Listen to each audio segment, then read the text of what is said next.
We need this expression through art of our feelings. I was like friendly. Friendly, always laughing, I guess. I liked to dance, and I still love. I was drawing all the time. I didn't. I hated actually the coloring book. Yeah, I hated those. I was like, I need my own creations and stuff. Yeah. And I remember doing my first jewelry pieces for my friends. Not jewelry, but like pieces from like Montpensier shops. And you just like collect all of them, and you have a necklace.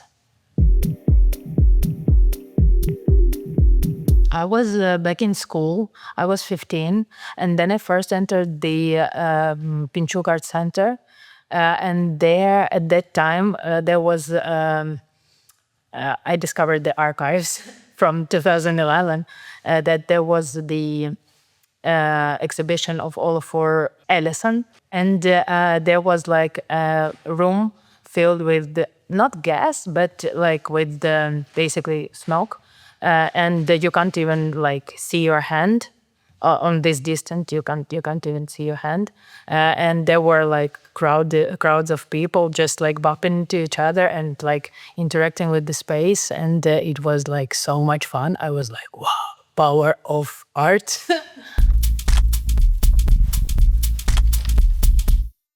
I actually am a dentist. So I studied dentistry for like 7 years and worked as a dentist for 2 years.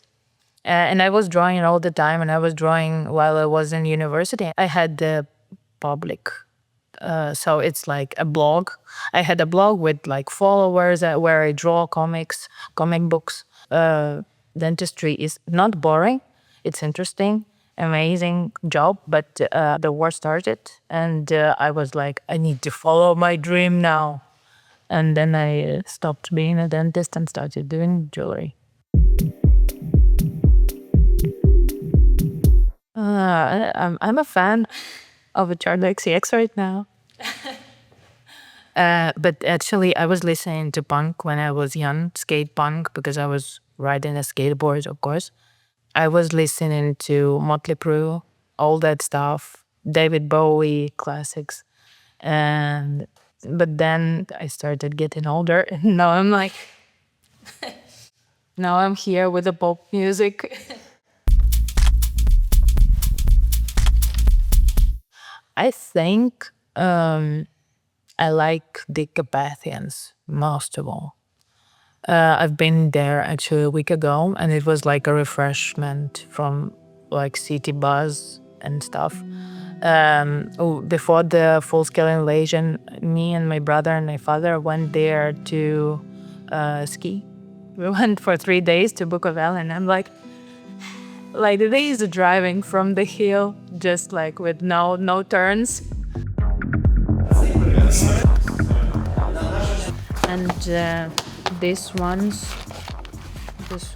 this I also used it as a diary for some reason. Oh, mine are too. Yeah. Something like this. And I made the first ring for my boyfriend because, of course, it's a boy always. Of course, or a girl. It's always a human, right? Yes, It's always yes. some human messing things up. Yes. And before that, I was sketching. Like, for example, like I did some comic stuff about me, and afterwards I was making it like with a graphic pen and pencil, and put it to the internet. I think it's cool actually, because we can do whatever we want, because the manufacturing doesn't cost much, and we can find craftsmen all over Ukraine who are like super cool and do super quality stuff, and for little to no money, and you can study from them, and they give their experience freely because they just need to do this. My teacher is now is like, I think 80. He's like still super cool dude with like a huge sense of humor, and he's like, I'm gonna teach you everything, just like let me play my guitar and let's drink tea and I will teach you everything. So he taught me jewelry for the first time. I like to create like a small world from which I take a character and I make the jewelry for this character or like pieces for this character. So, for example, when we moved to this place, I was like, "Wow, what a nice university! We should do a university like a university collection."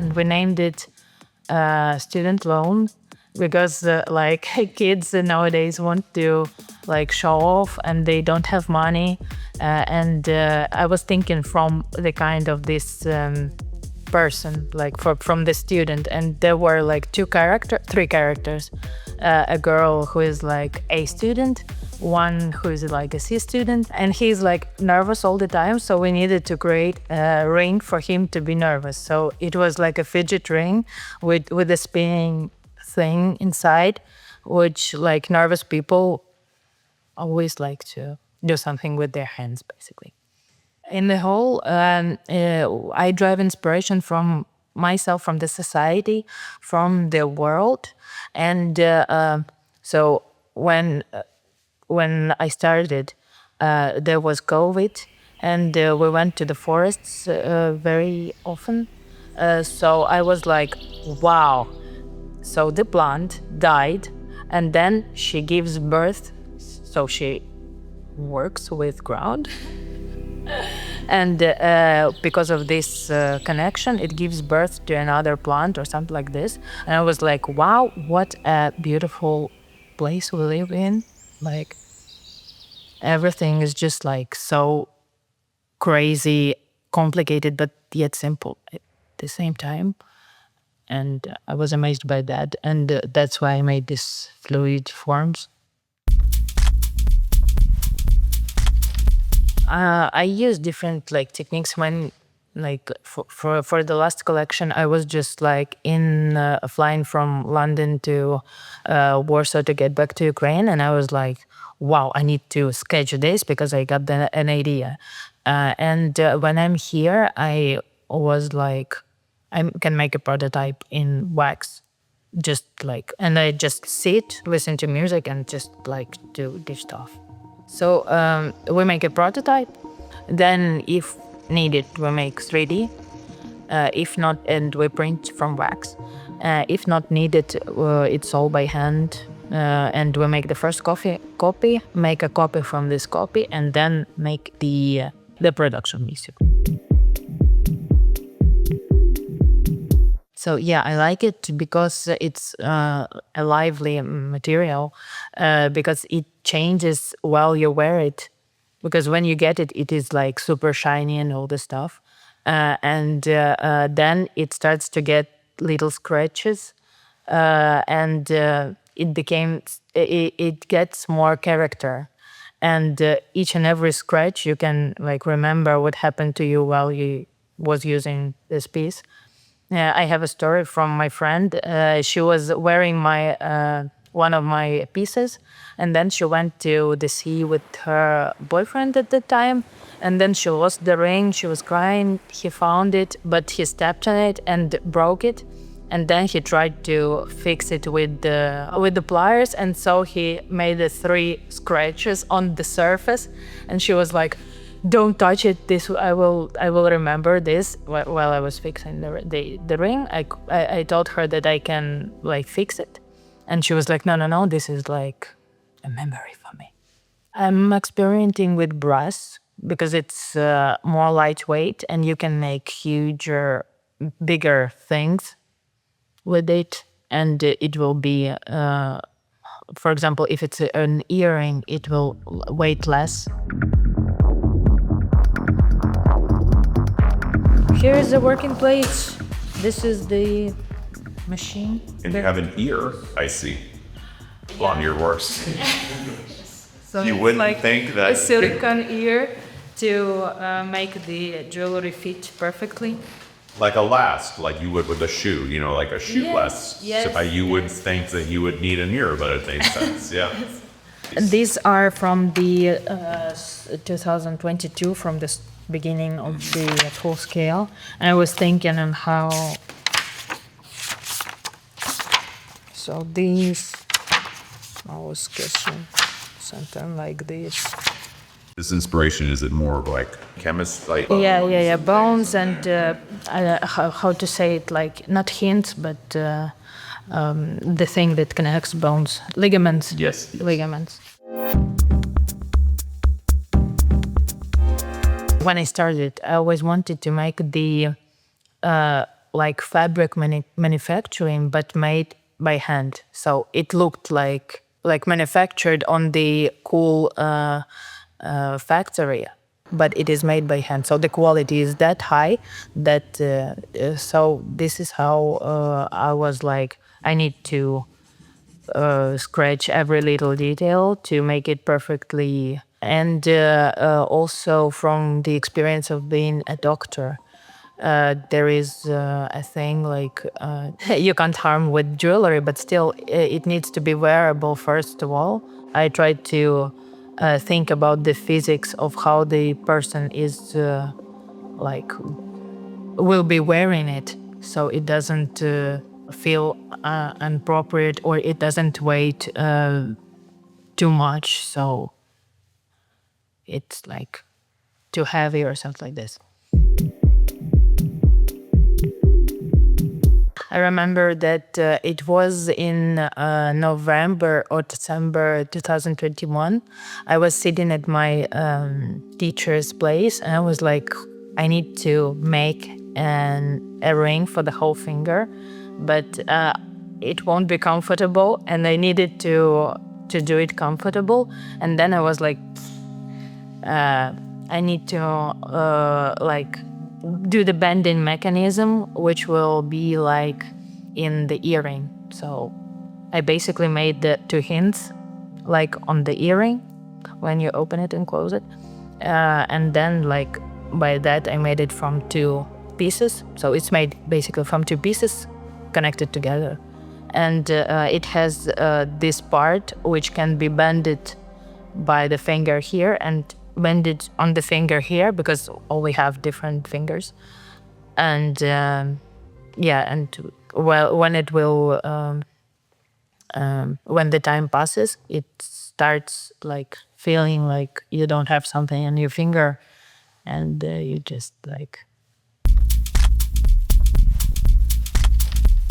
It's very nice that like very cute, super nice that people write to me to get their engagement rings because of the full scale invasion. Many people start to engaged and we are like super happy to always to do this. Like 2 months ago, the girl texted me that the girl with the two custom rings. They texted us the photos, sent us the photos of from their engagement parties, like this, and I was like super happy, and I almost cried. I didn't ask them, but they were like so happy with the rings. They decided to send us the photos.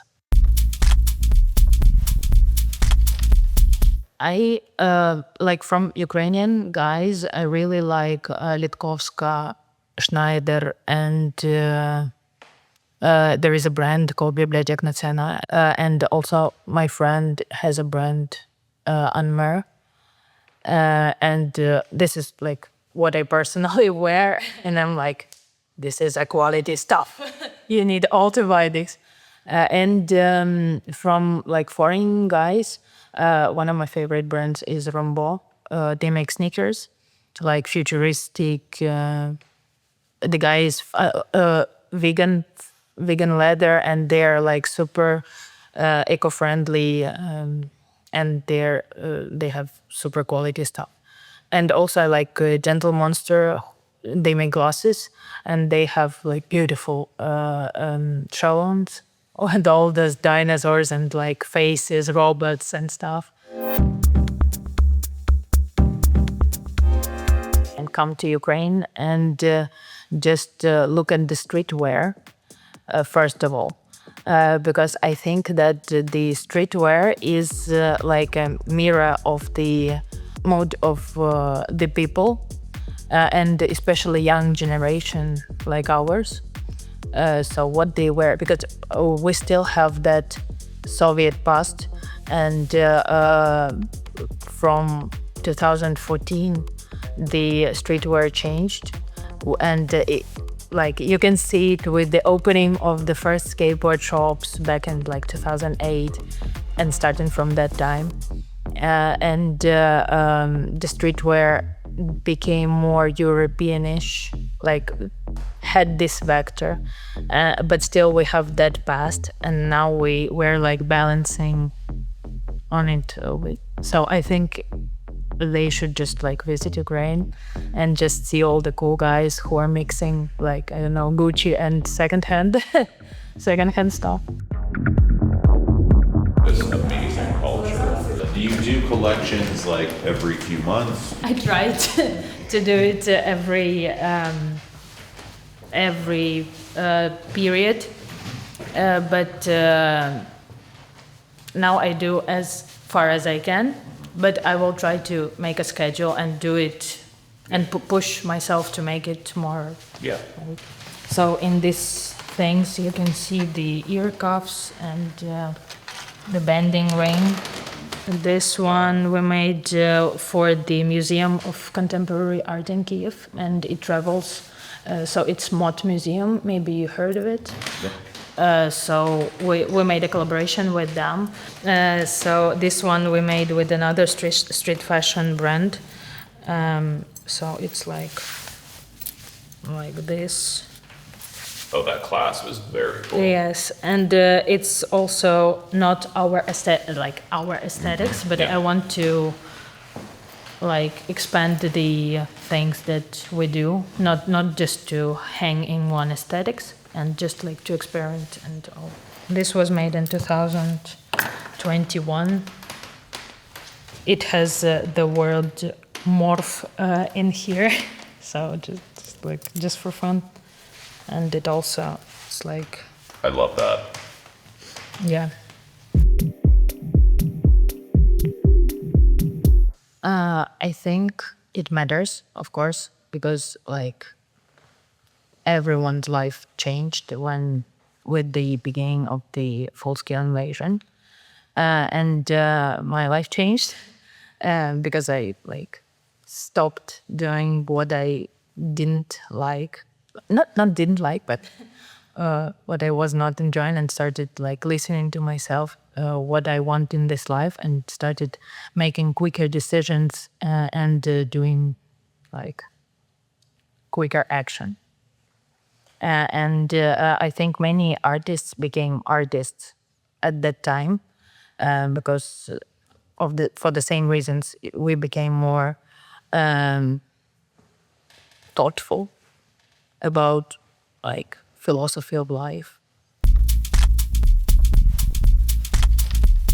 As I was studying, I was not going anywhere much, because like I was studying hard from like 8 to 8, and but I visited fashion shows like Ukrainian Fashion Week, and I was amazed of like Anton Belinsky, Ksenia Schneider also shows, and I was amazed on how people were like expressing themselves with the fashion and stuff, and also the skateboard culture, as I was part of it somehow.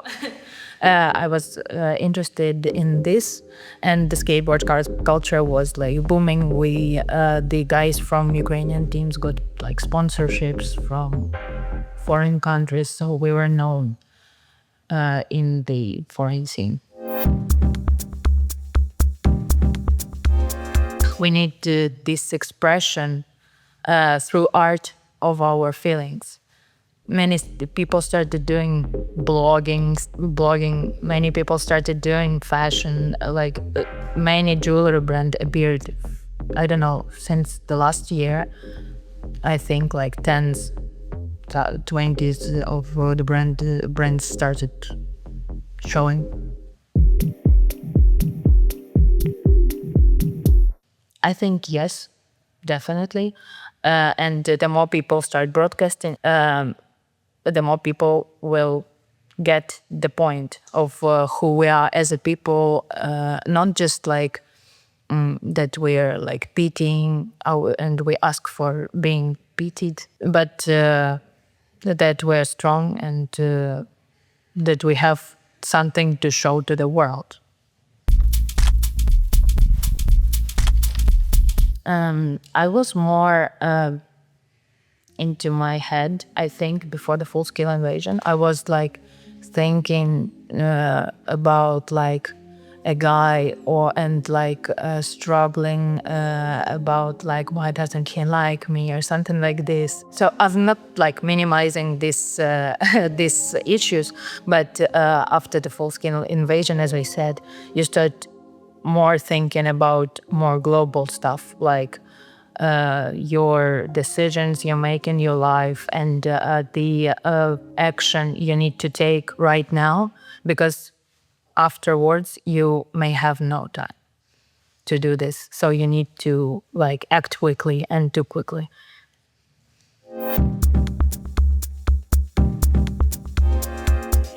So I think I don't have conflict because I think it is for me it's nearly impossible to create something when you're in conflict with yourself. So I try to get as much inspiration from this more simple stuff that I see all around me, and not just like from bad things that happen. So I try to find little good stuff and drive inspiration from this small stuff.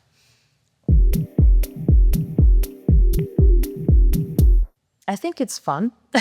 First of all, because you have these challenges that no one in the world can experience. For example, like electricity, and so you have to quickly decide what to do from the business perspective to the so that work couldn't stop because you have orders to make. And that's why I bought this thing. So my father gathered it for me. So it's like a huge battery, which like 40 kilograms, the small box, 40 kilogram. And it can supply. It can make an electricity supply for two machines to work for like 8 hours. So we just quickly made this. So I really tried to find some like humor in every situation we need to face. So it's like, shit, this again. Now we have to go with this, and you're like moving up quickly like a rat. I think it's about the strength of the people, about the thing that we are in the context right now that no one from our generation and the previous generation have been to, and how we still do our stuff and do it with humor and not beating ourselves, but like, shit, this again, we'll make it, and like just like ants do all the stuff that need to be done and work as a whole organism. Prototypes. But I think this really nice organic feel to it.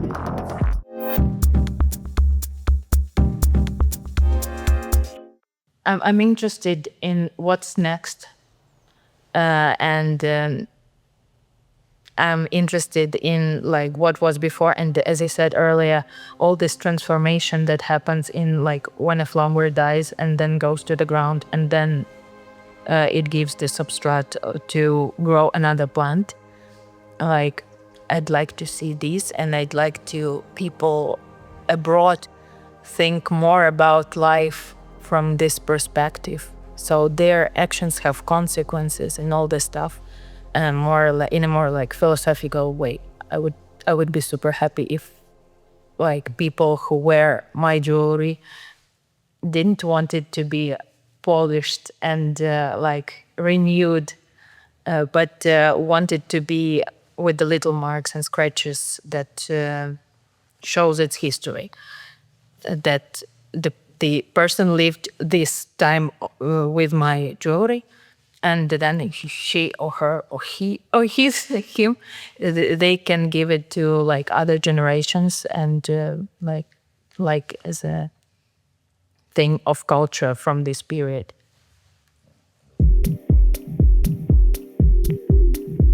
We're making a collaboration right now with the British brand of glasses of eyewear.